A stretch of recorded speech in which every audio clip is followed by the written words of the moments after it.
So Gaffer, sat here ahead of playing Altrincham on Saturday afternoon, but let's touch on Tuesday evening. A defeat at home to Yeovil Town, and what was a tale of two halves? How did you see it? Yeah, listen, the tale of two halves is quite easy for us to have a reaction being 3-0 down. I think a lot of individual errors that we looked at since watching the game back. I think we can defend a lot better, stop the initial supply. Do I think they're a good team? I think they're a very good team. I think they play a certain shape that he's accustomed to. Got good personnel in Reece Murphy, Ruben Reid, Newville, and I thought they caused us problems that half. And obviously we addressed it at half time, spoke at length where we felt that we'd go in the second half. And I just said to the group, come the end of the session today, I felt we've had a really good week as of 8:45 on Tuesday evening. I felt the second half was front foot football, attacking. There was an intent to our play, and that's something that we need to take on and ensure that we can take to Altrincham on Saturday to get a win.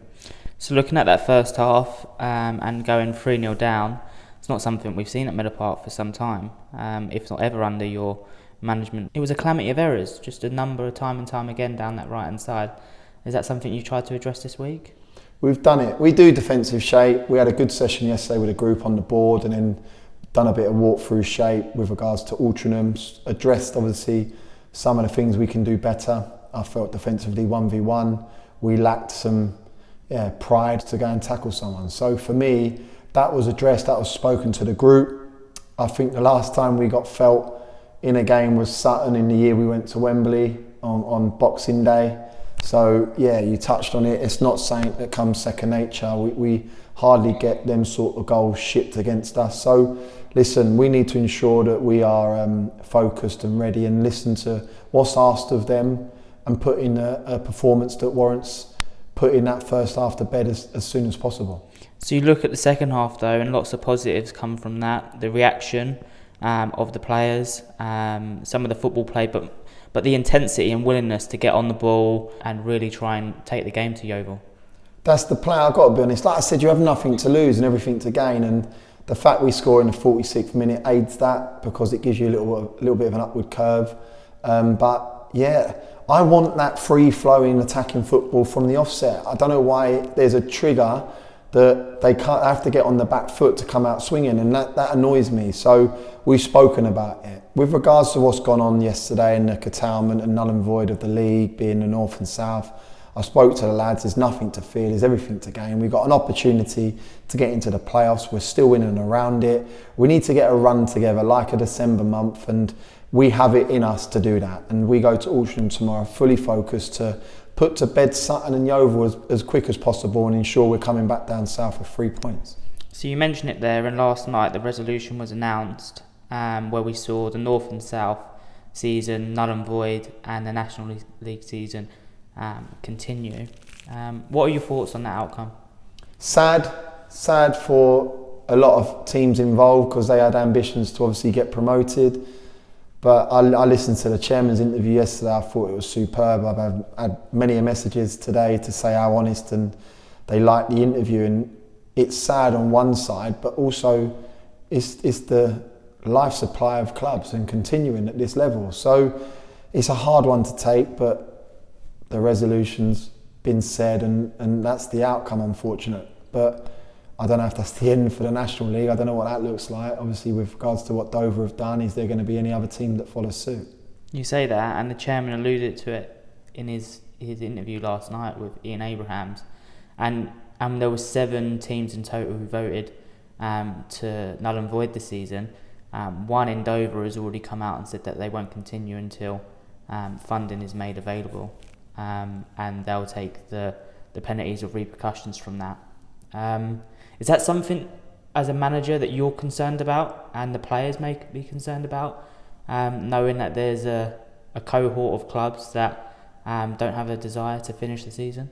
Yeah, we don't know what it looks like though, do we? Until they sanction Dover fundamentally, we don't know the outcome. If them 7 clubs decide to not play like the National North and South clubs decided not to play, does that then null and void the National League? We just got to continue doing what we're doing. I'd love to be able to use it as an excuse for why we lost at Sutton and the Oval.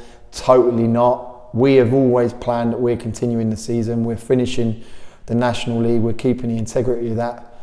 continuing with working on a daily basis to ensure that we can finish in the playoffs again. And yeah, for me, what that looks like, the outcome of that, I have no control over. I can only control managing this football club and the players in the building, and we will go to Altrincham tomorrow fully focused to ensure that until that said decision's made, we're here to play football and win football matches. So focus now turns to Altrincham. When they visited Meadow Park earlier in the season, I was quite impressed, as I'm sure you was, with the brand of football that they played. They're going to be a tough opposition on Saturday. They went to Torquay and popped them. Played the Oval in large spells, popped them. They got, like I said in my last interview, go back, they got a goalkeeper who can play in the 10 role. He's got an unbelievable left foot. They've lost Billy Sass-Davis, who was a big part of them because he handles the ball superbly. But yeah, they got great patterns, great pitches. They opened the pitch up superbly. They're a very, very good outfit. He's done a fantastic job. And like I said in the interview before, at no stage is there a team in the National League that don't have their strengths and weaknesses. And I've said it and alluded to it. I honestly believe this is the closest it's ever been to League Two. The brand of football that teams are playing. They got promoted last year, and I've got to be honest, they're dominating games of football at National League level. They're currently sitting 8th. Yes, they played a couple of games more than other clubs. He's done an unbelievable job, done an amazing job there with regards to, like you said, the brand of football. It's lovely to analyse and watch and trying to find holes to ensure that we can hurt them come Saturday. So they fell out of playoff places. They've occupied a playoff place for almost half the season now. Ever since playing us here at Meadow Park earlier in the season, they'll be right at it, wanting to get back into those playoff places. 100%. Listen, he's assembled a superb squad. I love Senior. I love Costello. I like Mooney. Got injured against Torquay, come off, but comes in on his left foot, wraps things, got good quality. I'd say Klofko, if that's his name, I can't pronounce it, scores an unbelievable goal against Torquay. And like I said, they have a freedom to play and express themselves, and that's exactly what they do. And he's obviously a manager that allows that to happen, because at no stage do they put pressure on their players to do anything but keep the ball. And that's something that we've addressed, we've spoken about.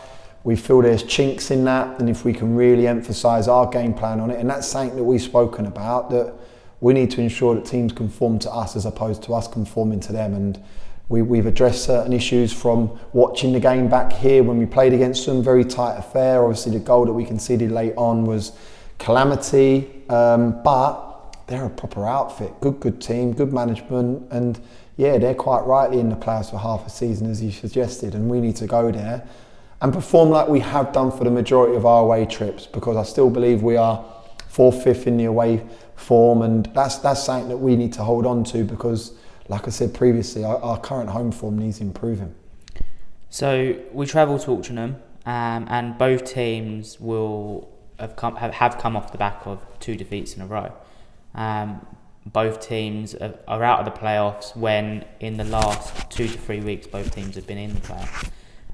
Will it be like 2 wounded animals coming to fight on Saturday afternoon, both looking to put those 2 games behind them and get a result on the board? I hope we're a wounded bear and they're a wounded badger, and I hope that we can go and eat them as best we possibly can. Great analogy. Listen, we have aspirations to get into the playoffs, and I'm not being funny. Anyone that starts out in a National League campaign, coming up, Woolstone, they flirted with it under Dean Brennan, they've fallen off it slightly. Dowsat Woking initially and then fell out of it again last year. You're starting a league campaign to get into the playoffs, and for me, yeah, we want to get back in there and stay in there and maintain an opportunity. We kick-started their season being Altrincham. They went on the back of 5-6 wins off the back of us, as did Eastleigh. So we often give a team a heave-ho. So let's try and give ourselves one and try and get a win under the belt on Saturday and get into 7th, 8th, and yeah, come back to home against Bromley to win another game of football. Because for me, we need to put some wins together back to back. Like I said, we need a month of December to ensure that we can have a right go come the latest stages of the season.